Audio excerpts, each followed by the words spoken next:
দেখো, তোমার হয়তো মাঝে মাঝে মনে হয় যে আমি যতই পড়ে নিই না কেন, যতই ক্লাস করি না কেন, এক্সাম হলে যখন একটা নতুন অঙ্ক আসে তখন আমার ঠিক আটকে যায়।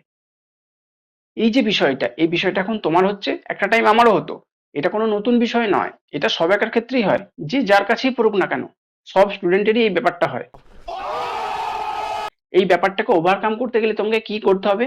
তোমাকে অঙ্কটার পিছনে অ্যাপ্রোচ চেঞ্জ করতে হবে। কিরকম? তুমি অঙ্কটাকে কিভাবে দেখছো,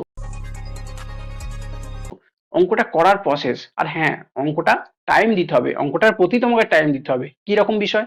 ধরো দু রকম ভাবে আমরা এটা বুঝতে পারি। কিরকম? এক ধরনের স্টুডেন্ট আছে কি, সে অঙ্কটা করলো, অঙ্কটা পারলো না, খাতা উল্টে রেখে দিল। আর এক ধরনের স্টুডেন্ট কিরকম আছে, সে অঙ্কটা করলো, তারও অঙ্কটা হলো না, কিন্তু সে অঙ্কটা নিয়ে ভাবতে থাকলো যে কেন হলো না, এর পিছনে কারণ কি। সে কি করলো, সে এর পিছনে কোনো থিওরি দেখলো, যে কোন থিওরির জায়গা থেকে অঙ্কটা এসছে কিনা, বা দেখলো কি স্যার কোনো ক্লাসে করিয়েছে কিনা, সেইটা দেখতে থাকলো সে।